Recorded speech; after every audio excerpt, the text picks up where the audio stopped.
Summer has arrived here in Europe after several months of rain. So sun is shining upon us here in Germany, and also confirmed it from my colleagues in Paris that it's also sunny. It's a sunny day there. So it's bringing warmth and brightness to us. So can't be a better day for a panel discussion. So welcome to our panel discussion on transforming automotive with Rust and open source technology. My name is Fani Gangula, Senior Solutions Architect at ZettaScale and representing ZettaScale at Eclipse SDV Working Group. And at ZettaScale, I mainly contribute to the adoption of our communication technologies and help customers build next-generation distributed systems in automotive industry. And the projects Zeno and Zenoflow are completely written in Rust and are open source projects under Eclipse Foundation. So I'm excited to introduce our amazing panelists today. I have met them at several conferences and had several interesting exchanges during my time at conferences, and also had listened to their presentations and very insightful. And that's something we are going to share with you all today. And let me tell you, they are not just talking ideas. They are getting things done. They are like the gardeners who are growing the beautiful garden with the future of with open source technology and contributing to the future of innovation. So without further ado, let me introduce you our first panelist, Amit Dharmapurikar. Amit is a lead consultant at Thoughtworks. He's joining us from India, Bangalore, beautiful city, and he's working in the area of software-defined vehicles. He has several years of experience in embedded software development for a variety of domains and applications, and is particularly enthusiastic about the use of Rust in building software for safety-critical embedded systems, especially in the automotive domain. As a part of his passion, he is involved in a collaboration between Thoughtworks and Fero Systems to qualify the Rust core library. So we will talk about the Rust core library, the safety aspects of Rust core library, and what Amit and his team is doing at Thoughtworks shortly. So welcome, Amit. It's a pleasure to have you on the panel. And secondly, I want to introduce Daniel Krippner. And Daniel Krippner is one of those guys whom I meet often at Eclipse SDV conferences. He's like my colleague or partner while attending those events. It's always a pleasure to talk to him and listen to his presentations and what he thinks about how the Eclipse SDV community has to grow, and his ideas were quite insightful. So Daniel Krippner is an open source strategist and developer at ETAS. He's active in open source communities like Eclipse SDV and Sophie, and he's always looking for new partnerships and collaboration opportunities. With over 18 years of experience in the automotive industry, Daniel has a strong background in IT, software development, vehicle connectivity, and protocols. Right now, he's focusing on the Eclipse SDV process, and within SDV, there are like automotive grade groups and Rust special interest group where he's also focusing on. And he's also working on the evolution of the Rust side of Eclipse U protocol project. We'll talk about his activities and also about the U protocol shortly. So welcome, Daniel. It's also a pleasure to have you on the panel. All right, last but not least, Florian Bartels. Florian Bartels is a senior expert at Elektrobit.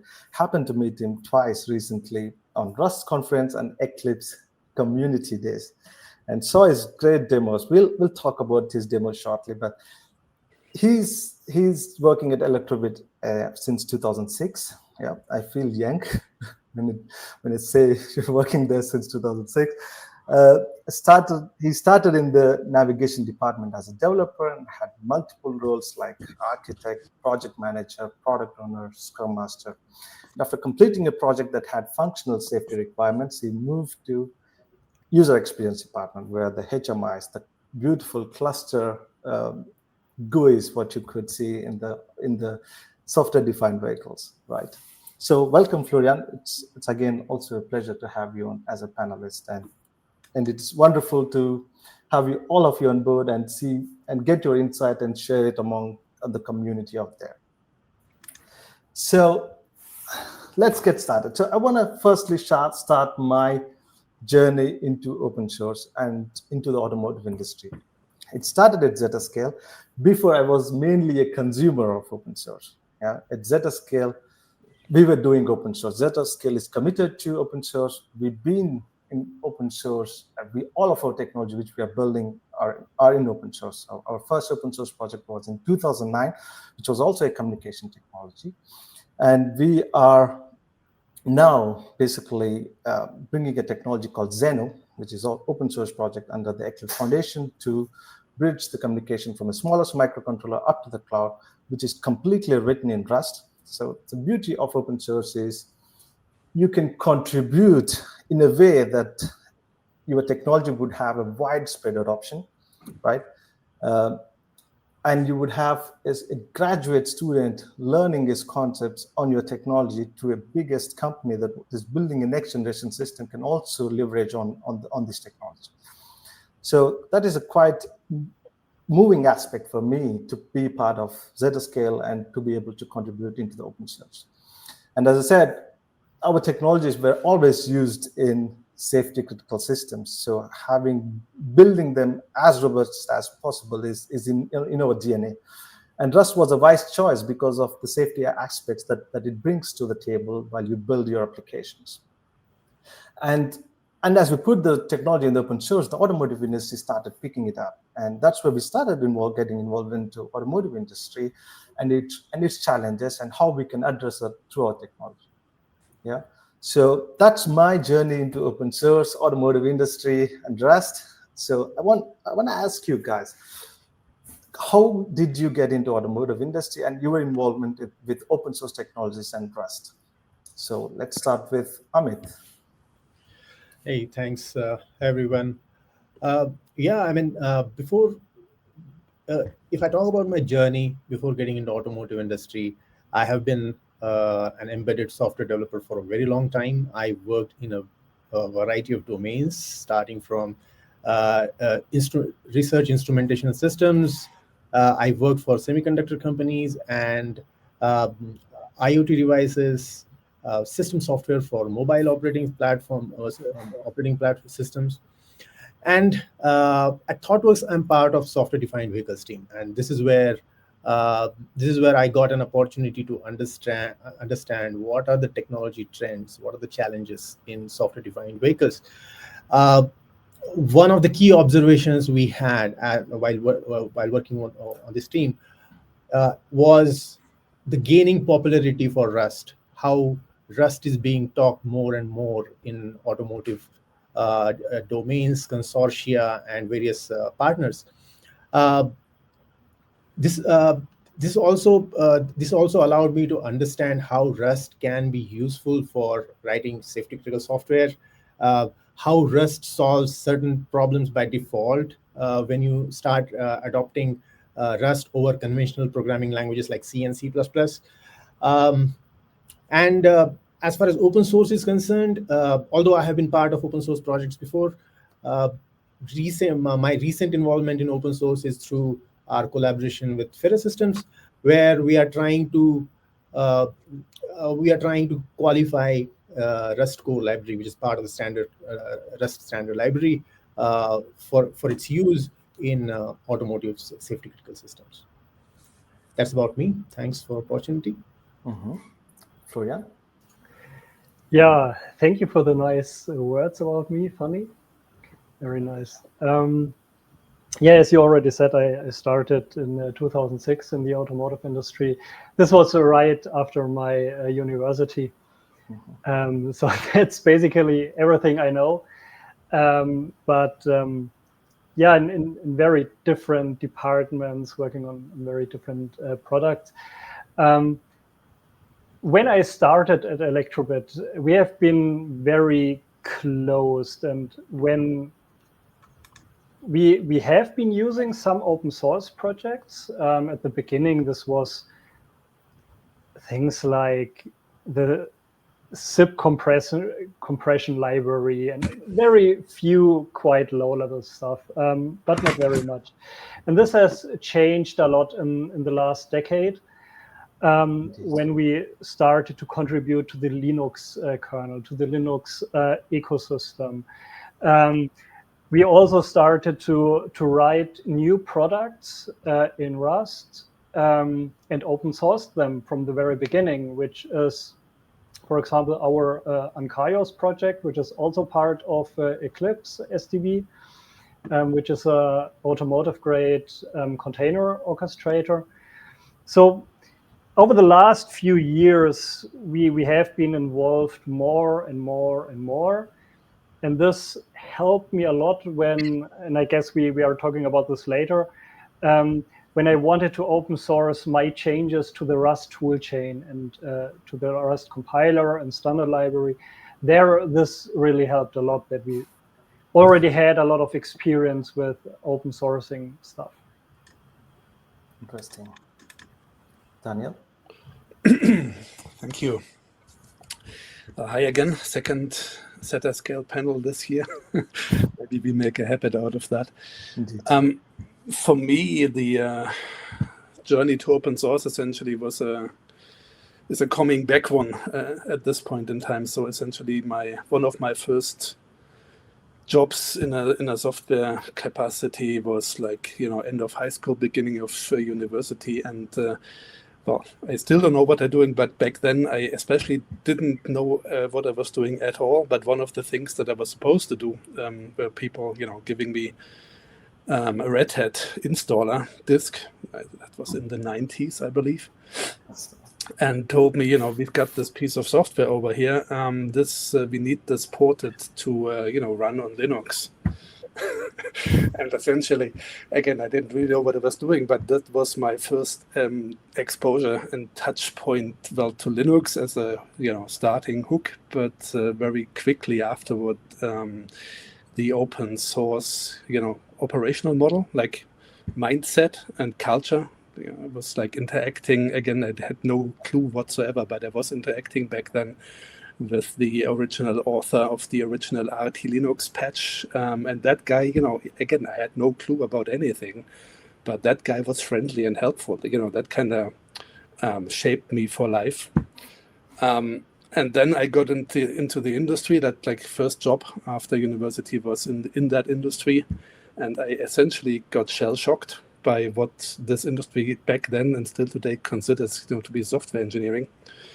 And let's just say that after 15 plus years of doing things and not being a developer really, but doing other things, what that got me mostly was, in my case, a very severe case of ADHD. And so essentially I got the opportunity last year, 2 years ago, in the context of our SDV efforts to, go that full circle and do things in an open source context again. And so opportunity was there, and it was really, kind of lifeline for me. So I took that, and that's why when I began to focus back on the, doing dev things and doing open source things. And also in that context, what kind of was extremely right time, right place for me was Rust coming in. Because, again, I never was a particularly good or clever developer or anything, especially after 15 years of doing something else. What Rust still does for me after a year now, I'm beginning to feel kind of comfortable. What it did from the start, what it still is doing for me is it gives me confidence, right? I mean, I might take a long time to get certain things, to compile, quote unquote. But once they do, the level of confidence that Rust gives me is an order of magnitude higher than anything else that I've touched so far. And, that's just kind of helping me a lot at the moment. Thanks, Daniel. That was a very personal insight that you shared, that's combined with how you are today working in open source and trying to contribute your part to change the landscape of automotive industry. So I want to get back to the point where I was discussing with several others, like the challenges in the software-defined vehicles are immense. The features in the today's cars are becoming more increasingly sophisticated, right? The complexity of the development is even more challenging than what was before. And it requires a wide range of software expertise, right? And you cannot anymore develop in your own island and expect to be competitive in the market without having to collaborate, right? So what are the main challenges the automotive industry is facing in terms of software development and system integration, and how can open source collaboration help? Florian?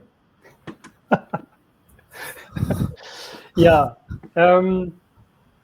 I think you already started with some very important points. We already have hundreds of millions of lines of code in a car, in a current state of the art car. But this is going to change significantly over the next, let's say, 10, 15 years. With the introduction of the so-called software-defined vehicle, you will have to write a lot of code. And it needs to be very flexible, which means also complexity. It needs to be robust against cybersecurity issues or against attacks from the outside, because the cars are nowadays, almost all new cars are connected already. But in the future, each and every car will be connected, and the connections are becoming more and more important also for the functionality of the car.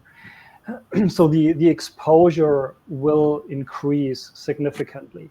At the same time, we have not only to keep our schedules and milestone plans, but they will be shortened. We have to finish work earlier with higher quality, and also to make it a bit more challenging with lower prices. Of course. So this combination is something which, in my opinion, is going to be the biggest challenge. And of course, in automotive, we are a bit different to IT, for example, where we cannot just jump to the next big great thing tool and just use it, right? We have to maintain our cars for 10, 15 years. Of course. And I mean, do you know how old Docker is? Docker is, I think, 13 years old, roundabout. Right. So if you have to maintain your car for 15 years, this gives you some perspective what this means. A company like Docker came and basically is not so important nowadays anymore. The concept stayed there, but the company is basically not so important anymore. A lot of things can change in this period of time, and we have to learn how to deal with this complexity, how to implement code in a very fast fashion to get fast and early feedback, keep up the high quality, lower the price at the same time, and so on, while keeping cybersecurity things in our head. So this is going to be very difficult. And there is not one solution to this, like, hey, use Rust and all your problems go away. But we have to rethink our processes. We need to rethink all the tools that we are using. Are they really the best tool to use? And also we have to stop re-implementing the wheel too often. We have to communicate more.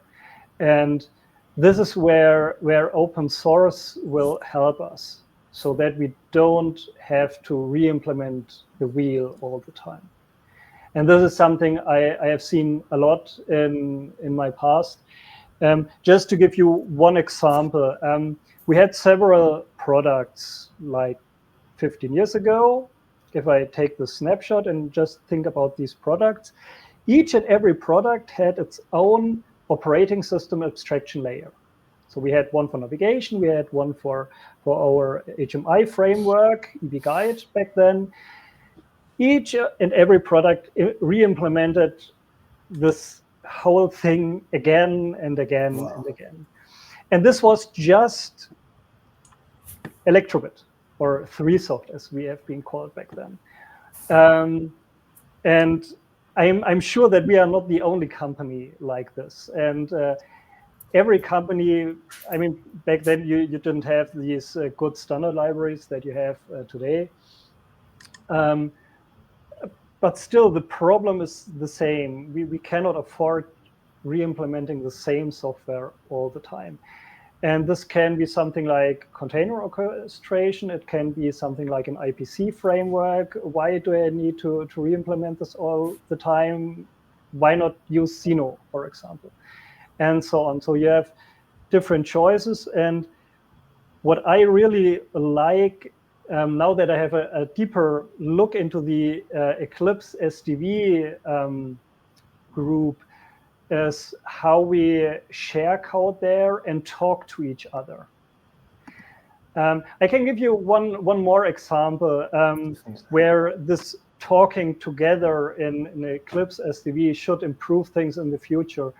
I implemented the QNX support for Rust something like 2 years ago.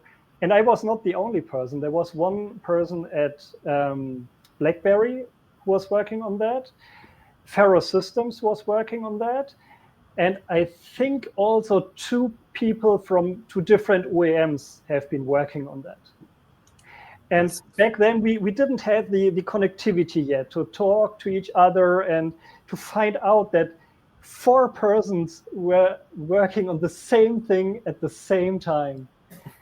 And this is something we need to, where we need to improve, where we need to talk more to each other and to find more common ground and build 1 or 2 good tools or great tools, actually, instead of each and every company and each product build its own thing, which is just half-baked and medium quality and so on.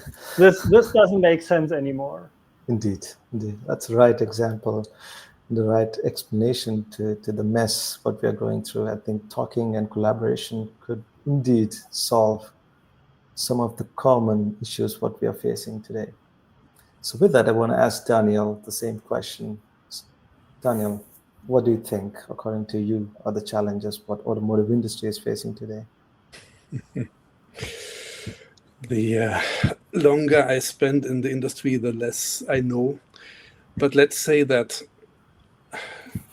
I probably, everything that Florian just said, but I probably, from where I'm standing, let me take a step back or 2. Like the one thing that I believe where we do not have any real challenges is technology.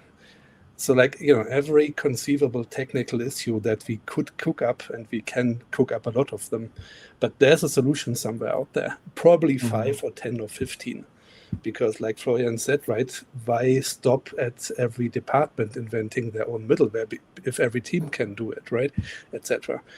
And we kind of all work on the same problem space. We all kind of occasionally speak with each other, whether it's via RFQs, etc. But we are kind of thinking the same thoughts. We have the same problems to solve. So everybody comes up with similar solutions, and then they vary in the 95th percentile or something. I think everything else, like everything that's non-technical, that is our key challenge. And the question is now, what is that actually, and what can we do about it? I mean, it begins with the mindset, the operational approach to how actually to work on something together, like, outside of that one team that I mentioned. Because in my experience for large corporations, collaboration doesn't even work within the same legal entities. It doesn't work between legal entities that belong to the same holding, and it doesn't work at all between, different companies. And this is not, there's obviously a bunch of excuses around, legal issues and tax evasion, etc., all good reasons. And subquote open source usually provides the solution for those questions. But all of that, mechanistic stuff aside, people are not used to even thinking in that mode. Like, in my perception, again, this industry is a huge pyramid of zero-sum games, essentially, right? Everybody's thinking they need to defend something, whatever they have, from everybody else. And, there can only be the one thing. We have open source projects, quote unquote, open source preparation projects that I've seen where partners that aim to release the next huge thing, that will save the world into the open source space, are fighting each other for which pieces of their respective open source portfolio should be in that solution, without anybody ever, even having made a problem statement. Like, what are we going to build here? So, that kind of, and that, in my experience, that goes through every layer and every role that we have. We have trained ourselves for 50 years now to not collaborate. Whether that's on that level where people make strategic or even tactical decisions, whether it's, on a level of how purchasing works and what they are speaking about, whether it's on the level of how the operational side of project management, etc., is done. Every layer that I'm looking at is just, again, my personal perception, but quite broken if you compare that to a mature and well-working open source project. And again, I don't have a good answer, what's the silver bullet or where to start. But all of that together, that mindset change, not only on the technical level, but everything that kind of, gets us out of that zero-sum thinking, that is the key problem. And it kind of goes through everything. Indeed. Amit, would you like to add something? Yeah. So building upon all the valid points you folks have already made, just few things we need better collaboration. We have to address the growing complexity in software-defined vehicles. As we go towards software-defined vehicles, software complexities growing by multiple scales. So that brings me to the idea of how can we bring efficiencies in our software development life cycles. I think today's idea, the approach, what we have today, the kind of software development life cycles we follow, they are not so efficient. And that is something which is definitely a challenge if we want to meet the growing requirements. And the growing requirements are going to come from multiple things, right? As Florian mentioned, vehicles are going to get more and more connected. That means you will have new business model, and there will be business pressure on your software development life cycles. You have to deliver more features in shorter time. How can you bring those efficiencies? I would add one more thing to it is and I think industry is already far aware. And if you listen to the experts today, our cars have more than 100 ECUs. And these different ECUs are handling different features in the car. If you think of simple feature, how are we going to manage the software updates? What changes you need to do in your build pipelines and deployment workflows? Definitely we are not ready for that kind of thing. Instead of going into solutioning part, I would just add more to it. What we will see going forward, as the software grows, we will also see the E&E architecture in vehicles will also evolve, and accordingly, the software platforms which need to be standardized a lot, and standardization can happen only through collaboration and open source software and the groups like Eclipse SDV. So to summarize, the challenges are growing complexity, more demand as vehicles are connected, more demand for security features, safety, as well as new business models and efficiencies in your development life cycles. Interesting. Thanks, Amit. Daniel, I think you already answered it. You don't know how these roadblocks, what the automotive industry has to make themselves be part of the open source communities or open source collaboration. So my question was, how could we address the concerns around the trust in open source and create the culture that is more acceptable for these collaborations within our companies? I mean, we do open source, but maybe I think you could answer well on how would you encourage within your companies to remove those roadblocks and trust in the open source and trust those building blocks, or create those building blocks in the open source and remove the resistance part and get the acceptability among within your teams. What could be the first steps? Yeah, let's say that, again, my perception always, there's two approaches, or like two angles that we have started to take towards this. The one is the very pragmatic, low-level hands-on addressing of frequently voiced concerns, let me call them. I mean, the usual, let's say, observations, somewhere between observations and complaints about processes followed or not followed, and quality and assurance, etc., in the context of open source code bases.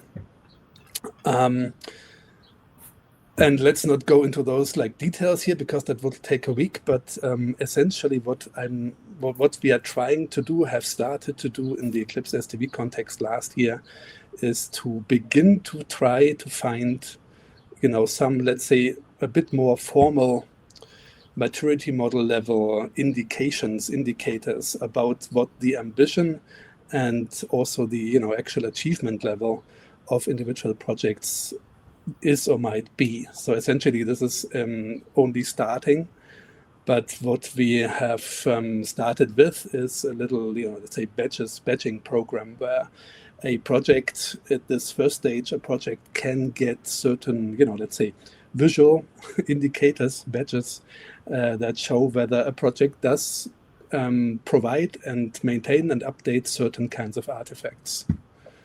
Like documentation, requirements, test cases, etc., etc. And this is an approach that, again, we are just introducing the basic idea right now, thanks to the Eclipse SDV working group and the Eclipse people who are pushing this. The idea is to get us a jumping off point for now later, like going forward, making that more detailed and more ambitious. So high level idea, this needs to be discussed and agreed on, but maybe we'll have a level of a certain batch in the future which says, okay, this code base here provides everything that's necessary to get you through whatever iSpice assessment level X for process area Y, etc. So this is one attempt, together with the automotive grade SIG, an interest group that's going to be detailing all of these things going forward. That's one attempt to address that, let's say, bottom-up complaint or observation that open source code bases might not be, bringing what it takes to get a product ready for our industry. And this is primarily, again, making maturity visible and making explicit what actually it takes to get to those levels. Again, this has just started and is heavily work in progress, but I think it's actually an interesting experiment to see whether we can kind of meet in the middle, I would say. So that's the low-level thing and the high-level thing, but this is going to be a, let's say, mindset culture change. So no quick wins, and it will likely take a long time.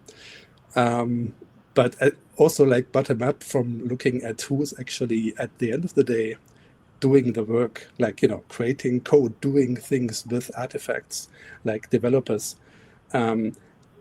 The other thing that the open source community gives us is a space and a room to practice, right?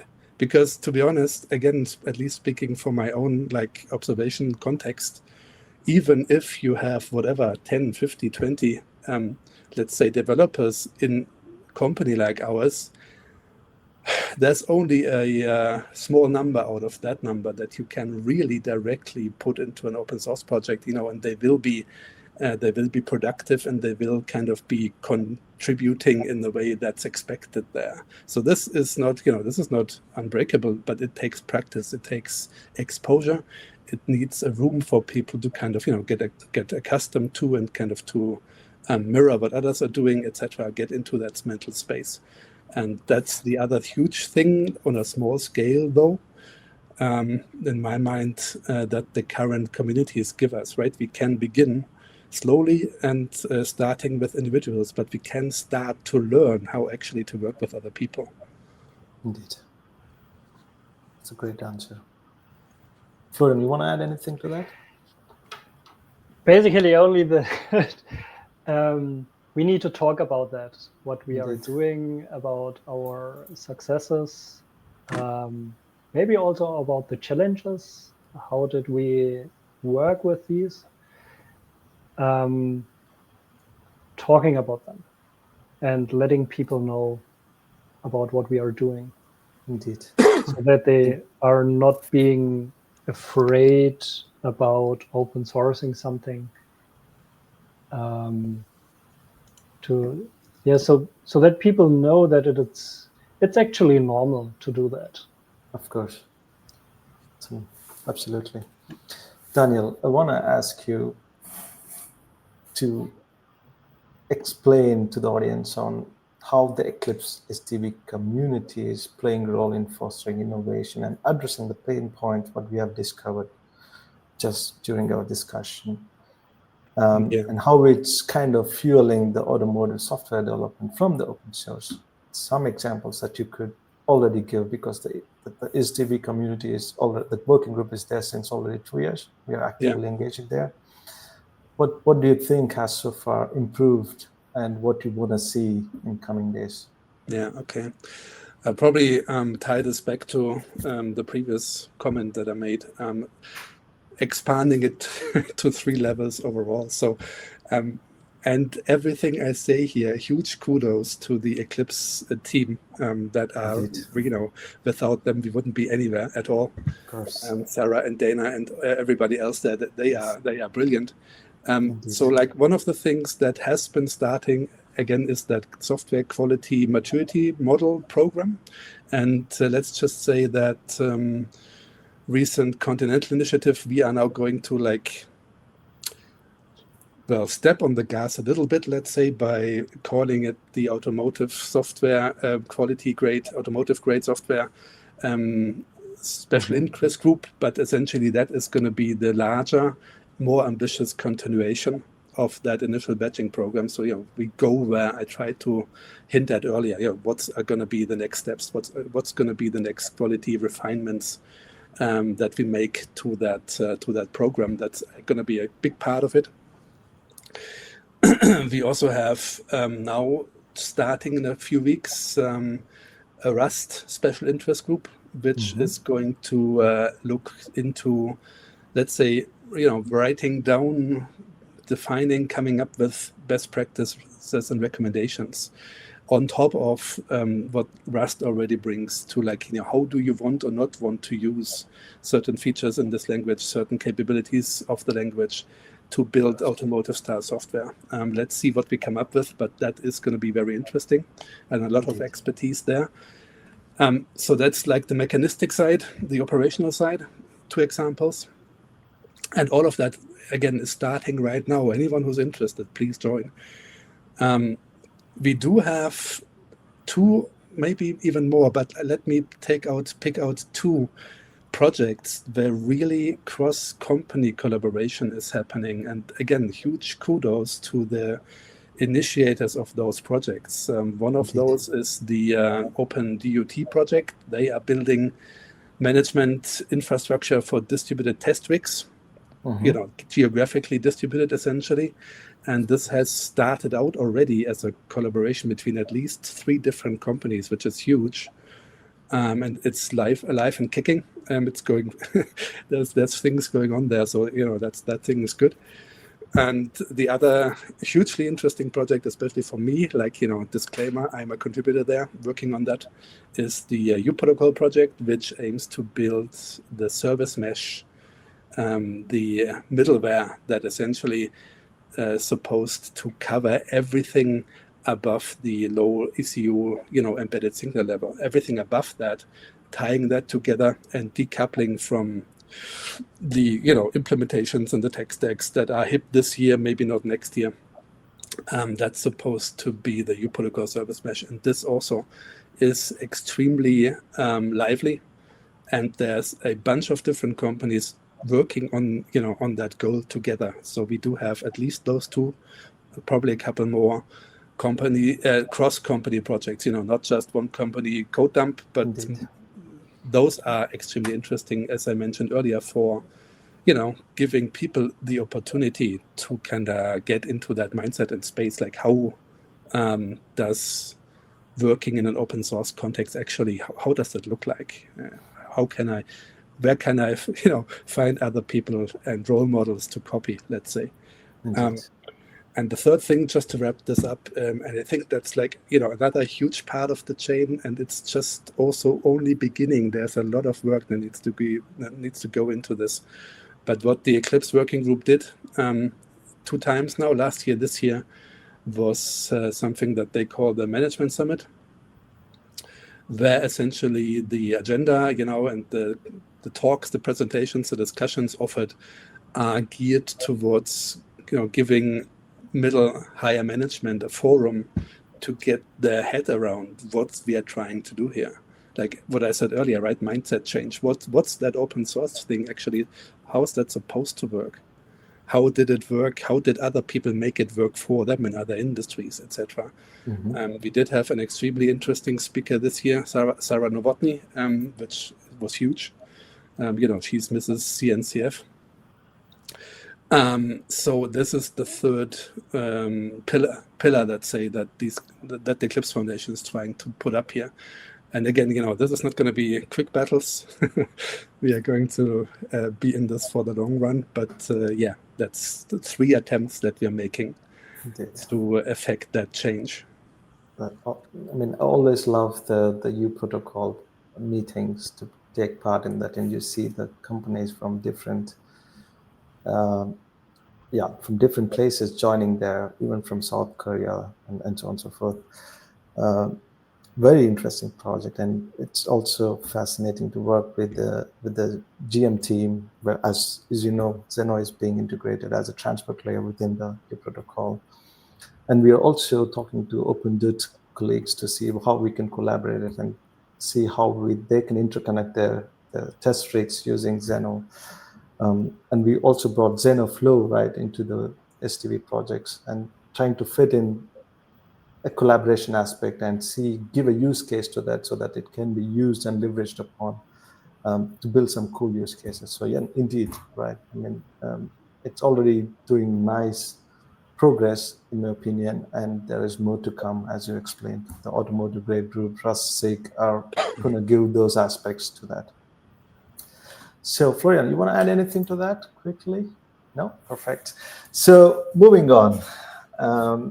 Florian, the focus is on you. I have seen your demos, the cluster instruments in Rust conference, and as well as in Eclipse community. There's beautiful GUIs, beautiful HMIs. As you mentioned, as I've seen, one of the cluster instruments was running on QNX, right? QNX with Rust support that you have contributed to. And it was using Bevy, Rust framework, and so on and so forth. So explain what are the practical benefits you got using Rust in that cluster instrument, right? I think we should post that image somewhere in the comments, the cluster instrument. It's really beautiful. And how did you address the productivity and safety aspects in that project by using Rust? And how did you benefit out of that? So it would be nice to hear from you. When it comes to this demonstrator created with the Bevy framework, there will be a Bevy meetup next month where I will talk about this for like 20 minutes, but just dedicated for this demonstrator. But regarding your questions, I would like to start a few years earlier when we have implemented some software for the Sony show car, which was presented 2020 at the CES, where Sony first time revealed that they want to build an electric car. And we have Elektrobit contributed a lot there, especially when it comes to HMI, not limited to that, but I think for this talk, the interesting part is the software part. And there we have implemented a cluster HMI using EB's own framework that we had back then, which is written in C++. And we needed a special plugin for that to communicate with other parts of the car, for example, to show some icons when the door is open. And there was a small subtle bug in this plugin. And everything was running fine for like 4, 5, 6 hours. And then suddenly some parts on the screen just disappeared. We didn't have a crash or something. They just started to disappear. And every hour, one additional thing got lost and then disappeared. And it was really hard to find this issue. An expert of my team who implemented the plugin needed to sit down with a senior expert of EB Guide. And they sat together like 3 or 4 hours looking through the code and then finding the issue there. And this was one, I had several eye-opening situations in my life, but this was one of them where I thought about, does it really have to be like this? I mean, yes, this was somehow documented somewhere, but is this how we want to work? That you need to read all the documentation all the time completely. You have to understand it. You have to remember it, and you have to apply this knowledge each and every time correctly. And in relying on that is, in my opinion, a huge issue, which slows us down, which is very bad for quality. And I know for a fact that if we had a similar issue in Rust, it just would not compile. The compiler would tell me within like 2 seconds, hey, you have a bug there. Indeed. And that's was one of the reasons why I was looking into Rust, why I became interested. It's also other things, like you have a common coding guidelines. It's not that each and every project, each and every product has its own guidelines and does formatting differently. And it's really hard to get a common formatting, even simple things like formatting guidelines apply to a huge company. And then we are part of Continental. Now, getting the same guidelines not only apply to Elektrobit, but to whole Continental would be insane. But Rust has more like a global formatting strategy, and all the toolings are included and so on. So I became very intrigued about Rust and invested into that. And yeah, one of the issues that we had is that QNX was not supported. QNX is important to many of our projects, which is why I have then created it together with BlackBerry, open sourced it. I have learned that working with the open source community can be very, very great, especially with the Rust people. It was very nice to work together with them. You can directly chat with these people. It's not just some pull request where you have some communication, but you can directly chat with them, which was very helpful. And I noticed that they are extremely open to new ideas, to changes. Also because they know that when the code is compiling, it usually works.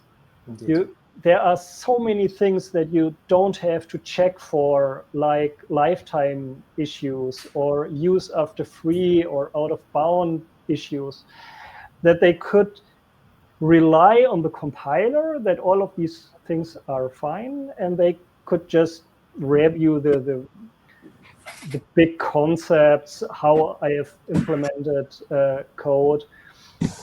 And this helped us a lot. But we also wanted to use it in real projects. And yeah, automotive is, as I said before, not always the industry which quickly jumps to new technology. So I needed to have a nice demonstrator where I can show that it is actually stable and it makes sense to use Rust in automotive. And this is why we have created this demonstrator, which was then shown at the Embedded World together with Ferro Systems, which was great, and at the Oxidize conference where we have met each other. It was shown, I also presented it last month at the Eclipse SDV. Yeah, and this is really a showcase to show the possibilities that you have with Rust and automotive. I'm not sure whether I would put this into serious production right now with all the changes which are going on in the Bevy framework. But we have something similar, which is going into serious production, also running on QNX. And yeah, to close the circle to what I said at the very beginning, where we started with Sony. Now Sony is working together with Honda. They founded a company called Sony Honda Mobility. Yeah. They are creating an electric car together. Yeah, a part of the cluster instrument is implemented in Rust by Elektrobit, which is really great and cool for me to see that it will actually be on the road. Indeed. That's actually everyone is looking at the end of the day. All the contribution getting into the real car and at the end on the road is a great achievement indeed in itself. Since we have very few minutes, so audience, if you have any questions, please feel free to leave it in the comments. We will answer them after the session, or even we could answer them after we finish the panel discussion offline as well. So feel free to leave your comments. So I want to get back to Amit on his aspects on what he's doing with safety compliance of Rust core library. So are there any specific challenge are you facing in making Rust core library a safety compliant? And if you do so, how you are addressing them, or how you and your team are addressing them? Sure. So just for those who might be new to this topic, ISO 26262 is the standard which defines or gives the guidelines required for building safety critical software in automotive systems, right? So when it comes to software development, there are two major things, right? One is the tools, what you use, the compilers, linkers, which build your source code and turn them into an executable binary, which goes on to your vehicle ECU. And the other thing is the code itself, your application code and the libraries which you use in building that application. And as per ISO 26262, you need to qualify both. Thanks to Ferro Systems, we have a safety qualified Rust compiler called Ferrocene, which was released last year, and it's open source. That's a good thing. But that's not enough. You need to have libraries which you are going to use in writing your applications. And that's where there is this initiative on which we are collaborating with Ferro Systems in compliance of the core library, which is part of the standard library. Now, as far as challenges are concerned, there are many actually. So if we compare with how things are done in C and C++ world, there are lots of proprietary toolchains which are compliant, and you have lots of tools which help you to generate the artifacts, the traceability report, traceability matrix, structural coverage reports, and so on, which are required for certifying that your software is compliant for use in safety critical applications. We don't, as you can imagine, Rust ecosystem is fairly new in this area. Now we are trying to start from scratch. What are the different open source tools which we can use for generating these artifacts? That is one challenge. And of course, like I'm sure we have figured out the Rust comes with great tooling, as Florian has been talking about a lot. We are trying to leverage as much as possible from the existing Rust ecosystem. The second aspect to it is there are certain features, for example, as per for ASIL-D, the highest safety critical level in compliance, you need a structural coverage to a level of called MCDC, Modified Condition and Decision Coverage. The compiler, as of today, the Rust compiler has limited support in this regard. You have statement coverage, but you are the features related to MCDC coverage are yet to be implemented. Open source community is already working on it, and we are sure at some point of time that will be done. But these are few challenges because this is something which is very new. It's expected, but I'm confident that the whole team, Federal Systems, Thoughtworks, and all others who are participating will get there. Indeed. So, yeah. So, Amit, I have a final question for you. So, many would be trying to use or develop Rust-based applications for automotive use cases. And they have to create a workforce that could basically shift or transform towards this area where they're building now with safety critical, functional safe Rust applications. So, what are your, let's say, tips to them to create a workforce that could be capable of building that safety critical applications in automotive? I think that's a great question. So yes, one good thing about Rust, as we all know, is it's consistently most favorite language or liked language by developers and the developer community. So if, as we will see Rust getting more and more adoption in automotive industry, as the industry shows demand for those skills, I'm sure that there'll be lots of enthusiasts who would be ready to participate and contribute. But as you rightly pointed out in the question itself, automotive industry demands more than just knowledge of a programming language, right? You need to understand safety critical, how do you write safety critical software? What are the compliance criteria, security requirements, cross-platform development, and so on, right? But if we think from software-defined vehicles perspective, the growth in software development will also shape up what kind of skill sets you are going to need in future, right? So the conventional, you will need the boundaries between conventional embedded software developers and the, for the lack of a better word, non-embedded software developers from enterprise software and IT. Those boundaries will start blurring. As your vehicles are getting more and more connected, you need to think from how the security between vehicle and the cloud will work, right? And those problems are already solved in other parts of the world, right? So the point what I'm trying to get at is in the world of software-defined vehicles, your development teams will have mixed capabilities. You will have engineers whose focus will be writing software for embedded systems, considering the resource constraints, device level security, power constraints, and so on. But at the same time, you will need capabilities on the other end, like how do you do cloud native development? How should be your CI/CD pipelines should look like? How do you implement the communication level securities?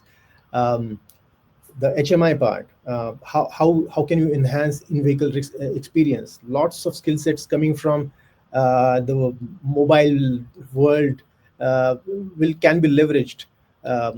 you will need lots of data processing happening in the cloud, and the cloud development capabilities will come in play. So I think this is a great opportunity for developers across the domains to cross-pollinate, share knowledge, work together, and build those capabilities.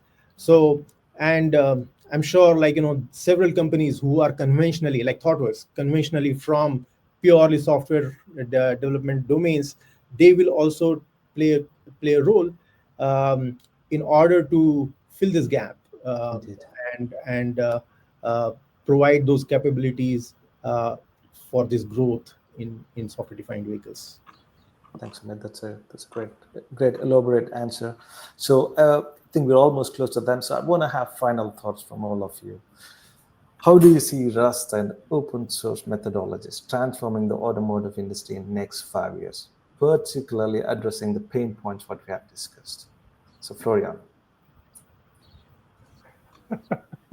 Sorry, I was kind of not prepared for this. If it is okay, I would like to end this with a call to action. If you're not part of the Eclipse Foundation, then please get being part of it. Join the SDV working group. If you're interested in Rust, then join the Rust special interest group. Indeed. Same for the SIG about automotive grade software.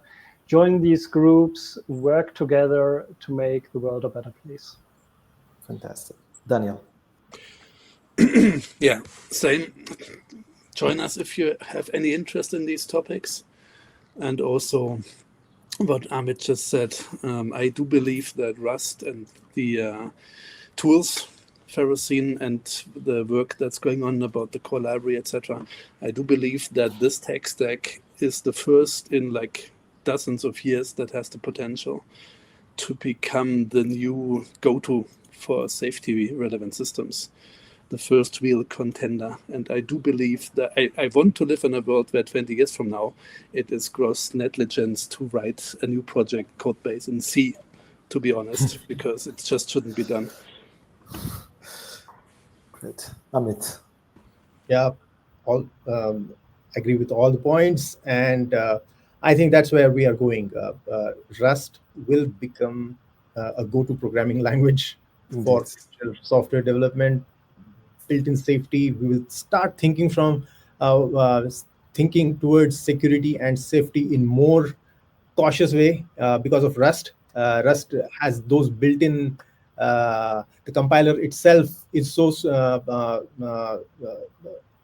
stringent in enforcing security and safety that definitely it will become a preferred language in automotive industry. And about as Daniel and Florian have been talking about Eclipse Foundation, these collaborative initiatives will play a big role, a pivotal role in future software development in automotive industry. And thanks, Amit, and hope to see you on Eclipse SDV as well. And yeah, the team, because you have very overlap with what we are doing, right? So I think we are expecting you to see more often than before. And thank you, gentlemen. It was a pleasure meeting you at the conferences, and also have a panel discussion as a panelist. And if you guys are coming again on a different topic, I'm happy to host a panel discussion because you're such a wonderful bunch. So it's my pleasure, and I hope the audience enjoyed the panel discussion. Feel free to leave the question even after we end the discussion. We will try to reply it offline. So that's it from our side. Thank you very much, and have a good day. Take care.